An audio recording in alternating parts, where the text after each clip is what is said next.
A news update is sponsored by Codemix Soft Solutions Private Limited। अब आपके शहर रीवा में हमारे यहाँ ग्राफिक्स डिजाइन और UI UX, web development, app development, digital marketing की ट्रेनिंग प्रदान की जाती है। हमारे यहाँ फ्री वर्कशॉप में 2 दिन का फ्री डेमो सेशन प्राप्त करने के लिए आज ही अपना रजिस्ट्रेशन करवाएं। हमारा पता है 3री मंजिल बद्रिका टावर, अंगूरी बिल्डिंग के पीछे, सिरमौर चौराहे के पास, रीवा। नमस्कार, मैं सोनाली और आप देखना शुरू कर चुके हैं विंध्या टाइम्स। मध्य प्रदेश में राज्यसभा की खाली सीट पर नामांकन जमा करने की आखिरी तारीख 21 अगस्त है। ऐसे में इस सीट पर बीजेपी किसे प्रत्याशी बनाती है, इस पर सबकी नजर है।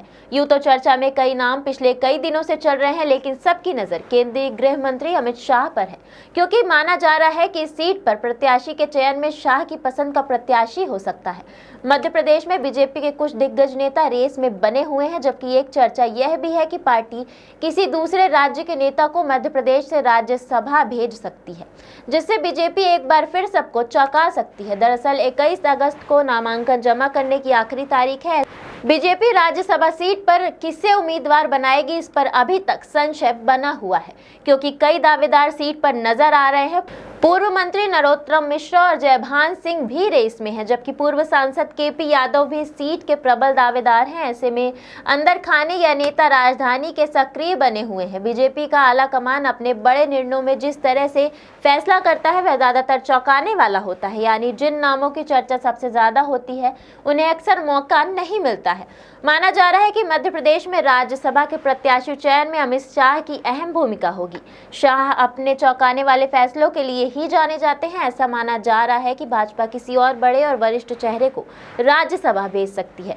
ऐसे में राज्य के बाहर के उम्मीदवार का भी चयन हो सकता है। हालांकि लोकसभा चुनाव में शाह के वादे के मुताबिक केपी यादव को ही अभी इस सीट का प्रबल दावेदार माना जा रहा है।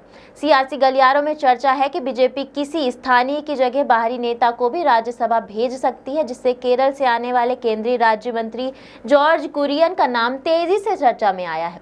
कुरियन मूल रूप से केरल के रहने वाले हैं और बीजेपी में कई बड़ी जिम्मेदारियां निभा चुके हैं। कुरियन फिलहाल किसी सदन के सदस्य नहीं है। इसके अलावा केंद्रीय मंत्री रवनीत सिंह बिट्टू का भी नाम चर्चा में है। बिट्टू लोकसभा का चुनाव हार गए थे, लेकिन उन्हें मोदी सरकार में मंत्री बनाया गया है।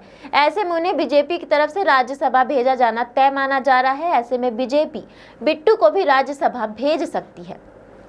खास बात यह है कि तमिलनाडु से आने वाले केंद्रीय मंत्री एल मुरुगन पहले से ही मध्य प्रदेश से राज्यसभा के सदस्य हैं। ऐसे में अगर बीजेपी एक और बाहरी प्रत्याशी को राज्यसभा भेजती है तो फिर इन दोनों में से किसी एक का नाम पर मुहर लग सकती है।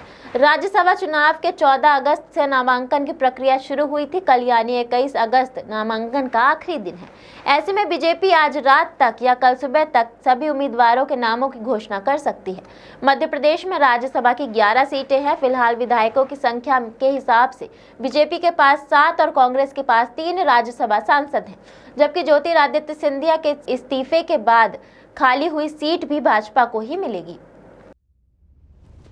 A news update is sponsored by Codemix Soft Solutions Private Limited। अब आपके शहर रीवा में हमारे यहाँ ग्राफिक्स डिजाइन और UI UX, web development, app development, digital marketing की ट्रेनिंग प्रदान की जाती है।